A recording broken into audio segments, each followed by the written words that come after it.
Hello everyone from Anemone News Studio. My name is Brian and we are going to tell you about the major economic events of the past week that impacted the markets. First of all, the week was pressured by US unemployment data. Official data showed a decline in unemployment, although the consensus forecast was for an increase. In addition, there was another increase in hourly wages. Obviously, this closes the possibility for the Federal Reserve to stop raising interest rates in nearest futures, which, in fact, was confirmed by Powell in his speech at the Economic Forum on Tuesday. A little later, strong data on new jobs also came out in Canada too. This has resulted in 12th consecutive weekly withdrawal from U.S. equity funds. Refinitiv Lipper data showed investors exited a net $474 million worth of U.S. Meanwhile, U.S. bond funds continued to obtain inflows for the fifth week, amounting to a net $2.39 billion.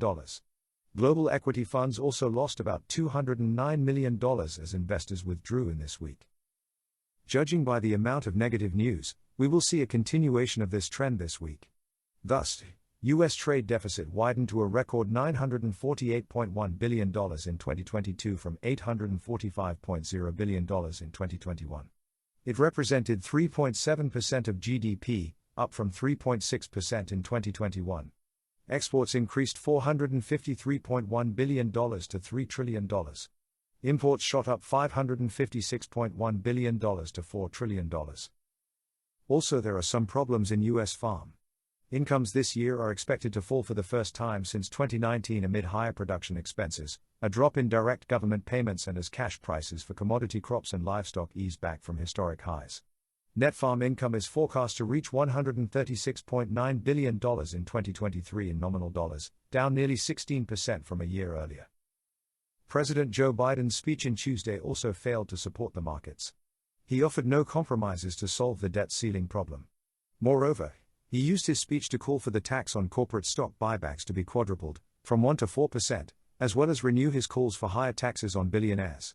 Investors said that while the chances of such a proposal passing in Congress, where Republicans control the House of Representatives, were low, it could have some bearing on investor behavior. If companies sense such a tax is imminent, it might spur them to speed up buybacks and eventually shift toward paying dividends instead. More and more technology companies are announcing layoffs. Walt Disney announced this week a sweeping restructuring cutting 7,000 jobs as part of an effort to save $5.5 billion in costs and make its streaming business profitable. The layoffs represent an estimated 3.6% of global workforce.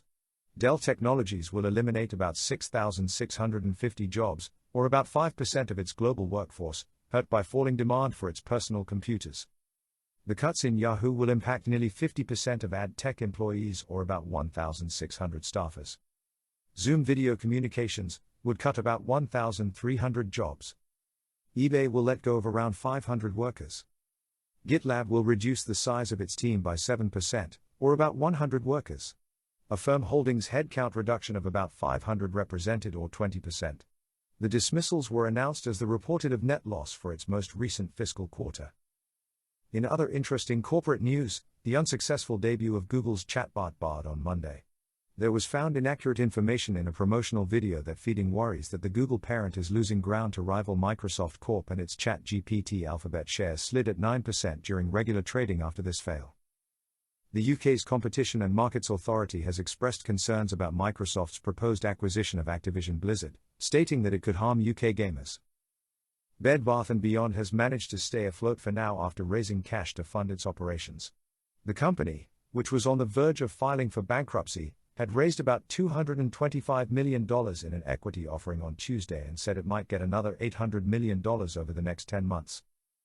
Also, the economy will be pressured by the likely increase in aluminum prices, after it was reported that United States is preparing to impose a 200% tariff on Russian-made aluminum because of the accusations that metal dumped on the U.S. market below cost, harming American companies. Additional problems in relations with the Kremlin also arose after the Pulitzer Prize-winning investigative journalist Seymour Hersh cited an unidentified source as saying that U.S. Navy divers had destroyed the pipeline's Nord Stream with explosives at the behest of U.S. President Joe Biden. The White House dismissed the Hersh report.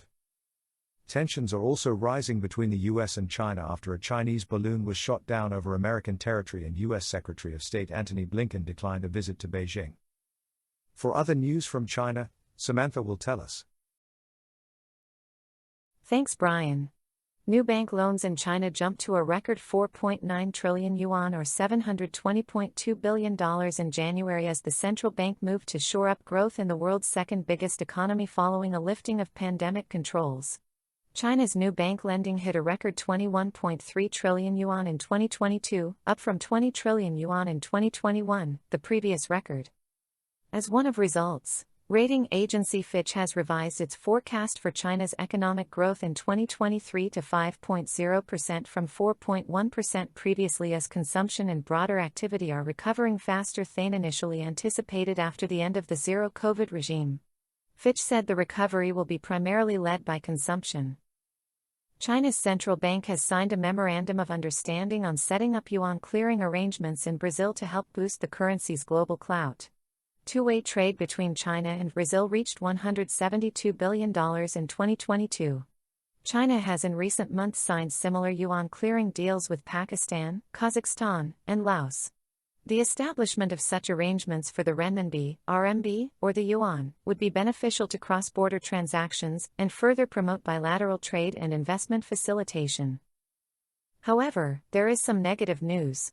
China's passenger car sales slumped 38% in January, reversing a 2.4% gain in the previous month, as demand weakened after termination a tax cut on combustion engine cars and subsidies on electric vehicles, EV, expired.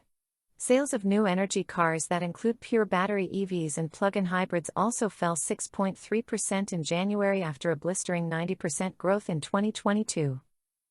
China's luxury market contracted 10% in 2022 on the year, as Beijing's zero-COVID policy and a slowing economy hit spending. The luxury market grew 42% annually between 2019 and 2021. Thanks, Samantha. So, from the rest of the news. On the night of February 6, a 7.4 magnitude earthquake struck southeastern Turkey and northwestern Syria. This is the largest earthquake in Turkey since 1939. In the afternoon of February 6, another earthquake of 7.7 magnitude struck central Turkey. According to the latest data, the death toll from the catastrophe exceeded 21,000. We express our deepest regrets to all the victims in Turkey and Syria. Preliminary estimates of damage range from $2 to $4 billion. Rescue operations are still underway in the countries. Severe forest fires continue in Chile. The fires consumed 270,000 hectares or 667,000 acres of land. At the same time, there is a severe drought in the south of the country, which puts additional pressure on the country's agriculture. The fires have not affected the mining industry in the world's top copper-producing nation. Less fortunate is the Panamanian copper producer. First Quantum Minerals has suspended loading operations at a major port in Panama because of dispute with the national government over tax payments. Every month of downtime removes 30,000 tons of copper from the global market. India's largest conglomerate Adani Group continues to run into trouble. Moody's downgraded the ratings outlook for some Adani Group companies, while MSCI said it would cut the weightings of some in its stock indexes. Another blow for the Indian conglomerate plunged into crisis after Hindenburg Research accused the Adani Group in a January 24 report of stock manipulation and improper use of offshore tax havens that it said obscured the extent of Adani family stock ownership in group firms. The conglomerate, which has denied any wrongdoing, has since seen $110 billion wiped off the value of its 7 listed firms. Japanese government had picked academic Kazuo Ueda to be the next central bank governor. There are expectations he will end years of super easy monetary policy. In this background, the yen strengthened slightly. Also over the past week a number of important macroeconomic indicators have emerged. Thus, an increase of the interest rate was announced in such countries as Australia, India, and Mexico.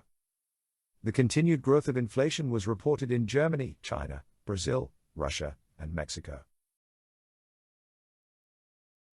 So, that was all the big news this week. That was Brian on the Anno Money channel. Hope to see you all next Monday, so be sure to subscribe to the channel so you don't miss our next roundup of key events. I want to say a huge thank you to everyone who prepared this issue, to our economists and editor-san, to you for watching it. Good day and good luck.